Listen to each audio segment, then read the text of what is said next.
Realidade dos hospitais da rede pública em Manaus. Este médico desabafa. De diferenciar 4 óbitos de paciente por falta de ventiladores. Durante a madrugada, houve relato de falta de oxigênio.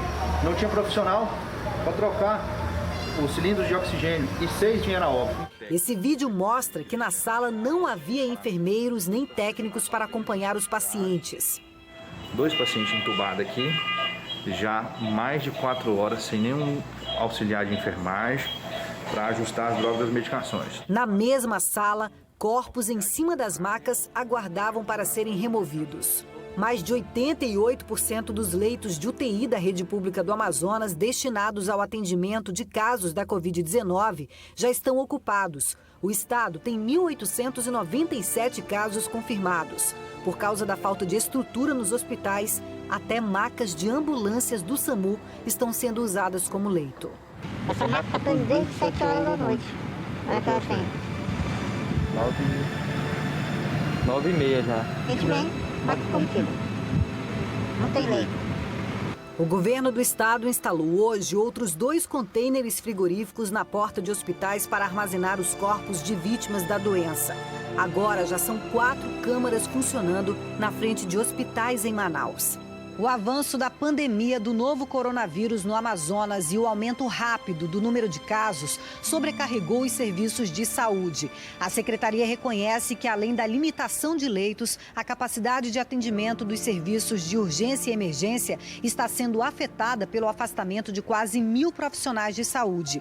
A maioria se afastou após os primeiros registros da Covid-19 no estado, mas nem todos confirmaram a infecção. Neste vídeo, um homem tosse ao pedir atendimento e diz que já peregrinou em busca de socorro. Não vai para cá, nós. Ninguém está atendendo, ninguém tá podendo entrar, tá todo mundo. Onde a gente vai mesmo?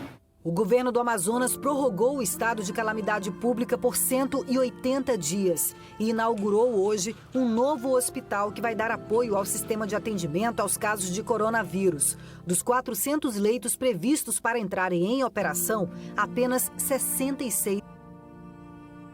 500 profissionais de saúde que foram aprovados em concurso e que abriu o processo seletivo para contratar mais de 700 técnicos de enfermagem. A secretaria afirmou ainda que 108 formandos nas áreas de farmácia, de enfermagem e de medicina estão colando grau e vão ficar disponíveis para atuar contra o novo coronavírus. A Prefeitura de Fortaleza inaugurou um hospital de campanha para atender pacientes com a Covid-19. 100% dos leitos de UTI da rede pública do Ceará estão ocupados. Os confrontos do futebol deram lugar a uma luta contra o tempo e contra o vírus. A Prefeitura de Fortaleza inaugurou hoje o primeiro hospital de campanha da cidade, instalado dentro de um estádio. Depois de 27 dias de montagem, a estrutura recebeu hoje os primeiros pacientes com coronavírus. 51 estão sendo transferidos, principalmente de unidades de pronto atendimento. 10 leitos têm sistema de monitoramento e respiradores para terapia intensiva. Caso o paciente agrave os sintomas respiratórios, a gente tem a capacidade de agir rapidamente. Então, mesmo aqui não sendo o hospital de referência para os pacientes mais graves, a gente vai ter uma estrutura aqui para manejo de pacientes que agravam aqui. O hospital de campanha tem 4 blocos com 204 leitos que vão funcionar totalmente até o fim da semana que vem. A quantidade ainda pode ser ampliada para mais de 300 leitos em maio. O número de pacientes continua subindo muito e o desafio agora é aumentar a quantidade de leitos de UTI. Eles continuam com 100% de ocupação. Segundo o governo do estado, 261 leitos de terapia intensiva foram destinados para os pacientes com coronavírus. Hoje, a Secretaria de Saúde não informou a quantidade de pessoas na fila de espera. Ontem eram 38. Segundo a Secretaria, elas estão entubadas em unidades de pronto atendimento. À tarde, o governador Camilo Santana, do PT, postou numa rede social que a maior dificuldade é a compra de respiradores, pela alta demanda no mundo inteiro. O Ceará tem 3.062 casos e 180 mortes. Para tentar reduzir a pressão na rede pública, o governo do estado arrendou esse hospital particular. Dona Maria veio receber notícias do marido, de 69 anos. Ele passou 6 dias numa UPA até ser transferido para cá na quarta-feira. E eu vi ele no dia que eu internei ele. Daí para cá eu não vi mais, não tive mais contato com ele. A Ed Carla tinha acabado de receber a notícia de que o pai, de 80 anos, morreu depois de ser transferido de uma UPA há 2 dias. Parece que ele veio, tá com 2 dias hoje. E aí, de repente, ele morre. O apoio vem de moradores próximos, que mesmo à distância, tentam dar um pouco de conforto aos profissionais de saúde, pacientes e parentes. Com o aumento do número de casos, aumenta também a necessidade de leitos. No Rio de Janeiro, o Ministério Público e a Defensoria Pública moveram uma ação coletiva para que o governo do estado e o município do Rio liberem imediatamente 155 leitos de UTI exclusivos para pacientes com a Covid-19. 155. Esse é o número de leitos de UTI que deveriam estar recebendo pacientes com o coronavírus, mas que não estão funcionando. Isso na rede municipal e estadual. Existem alguns motivos: falta de material, de funcionários e alguns leitos que ainda estão ocupados por pessoas com outras doenças.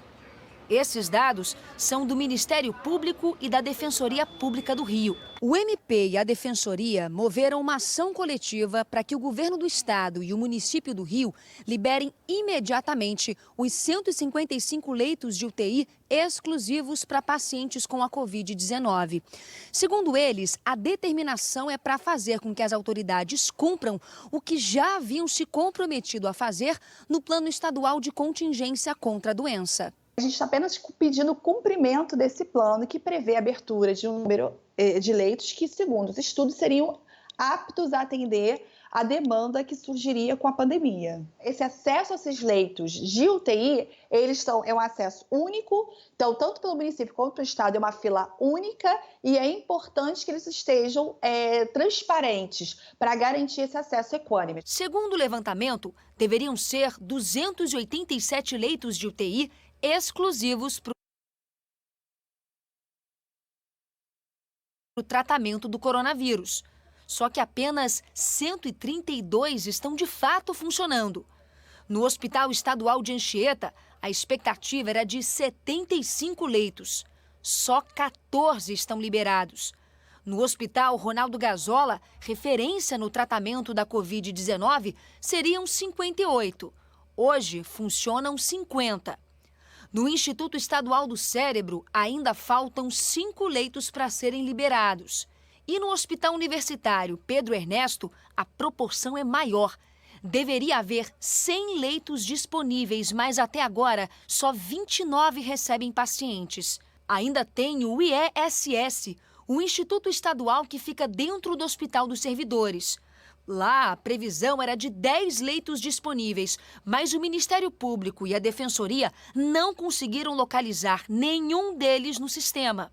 Os planos de contingência do Estado e do município previram a segregação dos pacientes com Covid. Ou seja, ficou definido neste planejamento que algumas unidades de saúde receberiam pacientes de Covid.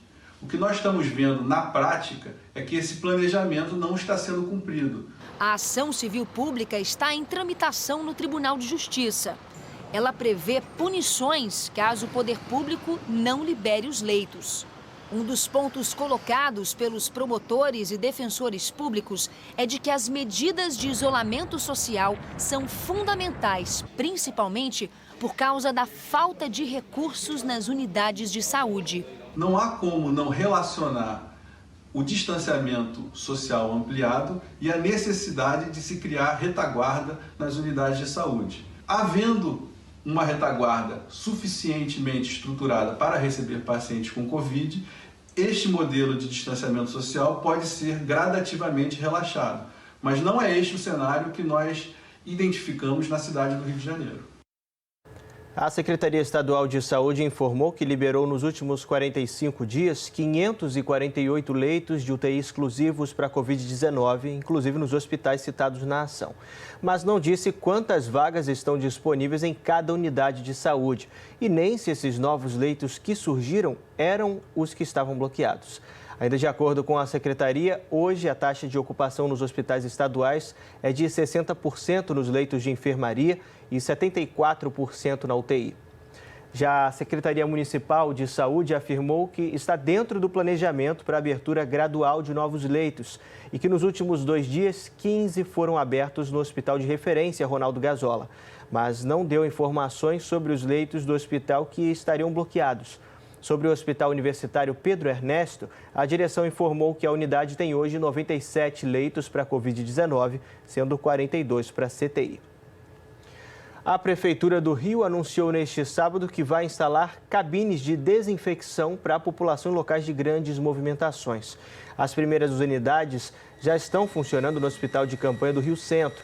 Segundo a Prefeitura, outras cabines serão instaladas a partir da próxima semana em pontos de grande circulação, como a Central do Brasil, estações de metrô, barcas e BRT. O estado do Rio de Janeiro registrou o maior número de mortes por Covid em 24 horas. São 46 óbitos. Em todo o estado já são mais de 4.500 casos confirmados. E um decreto da Prefeitura do Rio torna o uso de máscara obrigatório na semana que vem. Vamos ver o que disse o prefeito Marcelo Crivella. Fica considerado obrigatório o uso de máscara facial não profissional durante o deslocamento de pessoas pelos bens públicos do município e para o atendimento em estabelecimentos com funcionamento autorizado, em especial para uso de meios de transporte público ou privado de passageiros. Se todo mundo for usar máscara profissional, vai faltar no centro cirúrgico, vai faltar dentro do hospital. Então, as máscaras que nós estamos pedindo para as pessoas usarem são essas máscaras de fabricação caseira. Fica proibido o ingresso dela no estabelecimento que está autorizado se não tiver com a máscara. E nós pedimos a todo o pessoal do transporte e também o comércio autorizado para que cobrem isso. Na regulamentação da lei vai ter a punição. É claro que isso é por um período que a gente espera que seja curto. Todas as nossas curvas estão sendo medidas diariamente. Essas curvas vão começar a cair. E aí, as pessoas, nós vamos começar a abrir novamente, voltar à vida normal. E é importante que as pessoas estejam até habituadas, nesses momentos em que formos voltar à vida atual, a usar a máscara. Em Minas Gerais, foi sancionada a lei que obriga o uso de máscaras em estabelecimentos comerciais. Quem estiver sem a proteção poderá ser punido com multa e o estabelecimento pode até perder o alvará de funcionamento. A máscara que já estava protegendo o rosto de muita gente não é mais opcional. A partir de hoje, elas são obrigatórias no comércio e em vários outros serviços de Minas Gerais. Neste sacolão, muitos funcionários já estavam seguindo a regra. Máscara cobrindo a boca e o nariz. A dona Carmen já sabe da importância. Um pouco de sacrifício vai ser bom para nós amanhã. É para o nosso bem-estar, né? Acho que a partir do momento que todo mundo colaborar, no instantinho esse vírus vai embora. Na rodoviária de BH, exemplos do que não fazer. Muitos taxistas que agora devem usar a proteção estavam sem. A dona Zilda reparou. Mas tem muito pouca gente com máscara, a maioria está sem máscara. Pelo decreto publicado hoje no Diário Oficial do Estado, todos os funcionários, servidores e colaboradores que fazem atendimento ao público precisam usar o equipamento de proteção. A medida vale para os sistemas penitenciário e socioeducativo, além de estabelecimentos industriais, comerciais, rodoviários e metroviários, asilos, bancos e casas lotéricas. As máscaras devem ser oferecidas de graça para os funcionários. Além disso, as empresas são obrigadas a oferecer materiais de higienização para seus clientes, sempre que possível. Mesmo com a pandemia, os corredores do Mercado Central estavam movimentados durante a manhã, com muita gente desrespeitando o distanciamento de segurança ou circulando sem máscara. Comerciantes também atendiam sem o equipamento de segurança, na contramão das determinações do governo do estado. O decreto foi publicado para tentar conter o avanço do novo coronavírus em Minas. Quem descumprir a lei pode ser punido com advertência, multa, interdição do estabelecimento e até com cancelamento do alvará de funcionamento da empresa. A medida não tem prazo de validade e deve ser mantida enquanto durar a pandemia. O seu Gleidson foi pagar uma conta na lotérica, mas tomou todos os cuidados. Usando as mãos direitinho, lavando, o gel na mão, né? Que não pode faltar. Para ele, a regra é garantia de saúde por mais tempo. Faz bem, né, pra gente, né? Porque a epidemia do jeito que ela tá, né? E a gente não sabe que hora que ela pode chegar e atacar a gente, né? O Amapá recebeu 10 novos respiradores para pacientes da Covid-19 em estado grave. Os aparelhos vão ser usados pelos centros de atendimento intensivo que estão sendo criados pelo governo do estado. O primeiro que começou a funcionar tinha até agora 22 leitos com respiradores. Agora, o Amapá tem 41 aparelhos. O governo informou que comprou mais 20 que devem chegar na próxima semana. O avião da Força Aérea Brasileira também entregou 5 impressoras 3D para a fabricação de equipamentos de proteção individual. O Amapá registrou até agora 10 mortes pela Covid-19 e 400 casos de pessoas infectadas, a maioria na capital Macapá e no município de Santana. Neste sábado, São Paulo recebeu mais 575 mil testes para a Covid-19. Os kits comprados pelo Instituto Butantan, na Coreia do Sul, chegaram durante a madrugada no aeroporto de Viracopos, em Campinas. Com os outros 725 mil exames que chegaram na terça-feira, o estado recebeu um total de 1.300.000 testes. Segundo o Instituto Butantan, que coordena uma rede de 38 laboratórios, a prioridade é usar esse material para analisar amostras de pacientes que morreram, de casos graves e de profissionais da saúde. Depois, quando a fila de exames estiver zerada, a promessa é liberar os resultados em até 48 horas a partir da chegada da amostra no laboratório. O Ministério da Saúde começou a ligar para mais de 100 milhões de pessoas para mapear a pandemia da Covid-19 no Brasil. O TeleSUS permite identificar pessoas com sintomas da doença e saber se elas estão em uma área de risco contagiado. Na batalha contra o coronavírus, a população mostra suas armas. Máscara de proteção para quem tem que sair de casa, água e sabão, álcool em gel e o telefone. Se o seu telefone tocar, não estranhe a gravação do outro lado da linha. Olá, boa tarde. Aqui é do Ministério da Saúde. Você pode falar agora? O número de telefone 136 do Ministério da Saúde está disparando essas ligações para todo o país. As chamadas vão ajudar a monitorar a evolução da Covid-19 e mapear áreas de risco de contágio da doença. Esse mecanismo, de acordo com o Ministério, permite identificar antecipadamente pessoas vulneráveis com sinais e sintomas de infecção e encontrar possíveis casos de pessoas com coronavírus. Você tem apresentado febre e tosse ou febre e dor de garganta? Essa ligação do Ministério da Saúde está programada para chegar a 125 milhões de brasileiros. Toda resposta é importante na ação de combate ao coronavírus. O Rodrigo é advogado, está em casa, mantendo o distanciamento social. Ele recebeu a chamada. Rodrigo, essa ligação tomou muito seu tempo? Não, de maneira alguma. Muito simples as perguntas, rápida, sem menor dificuldade. São absolutamente sobre os sintomas, são coisas muito simples e de fácil compreensão. É importante a gente, fornecendo as respostas, contribui para se coletar esses dados, né, e impactar de forma positiva para a adoção das medidas. Não é preciso esperar a ligação. Qualquer pessoa pode discar para o 136 e tirar as dúvidas sobre a Covid-19. O Ministério da Saúde declarou que desde o início desse mês, quase 13 milhões de pessoas já buscaram os serviços do TeleSUS para tirar dúvidas e se consultar com um profissional de saúde. A Cláudia contou que está pronta para colaborar. Vou atender.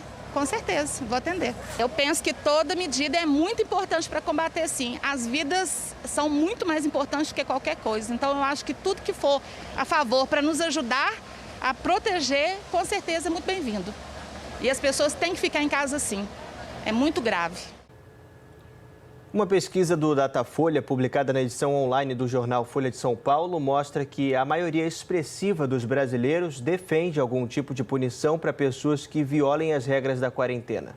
A pesquisa mostra que 79% são favoráveis a algum tipo de punição. 18% acham que os governos não deveriam ter direitos sobre a circulação de pessoas.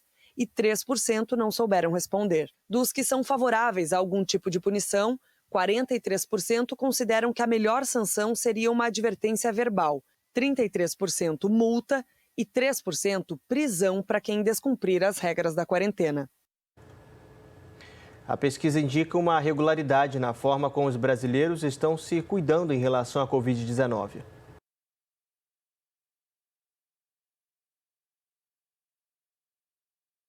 No início de abril, 24% dos entrevistados só saíam de casa eventualmente para trabalhar. Agora são 26%. Entre os que só saem de casa quando é inevitável, o índice oscilou negativamente de 54% no início do mês para 50% agora. No início de abril, 18% se isolavam totalmente. Agora o índice oscilou para 21%. O Datafolha também pesquisou a opinião dos brasileiros sobre a demissão de Luiz Henrique Mandetta do Ministério da Saúde. 64% dos entrevistados reprovaram a demissão.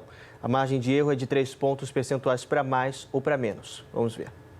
25% dos entrevistados consideraram que o presidente Jair Bolsonaro agiu bem ao demitir o ministro Mandetta.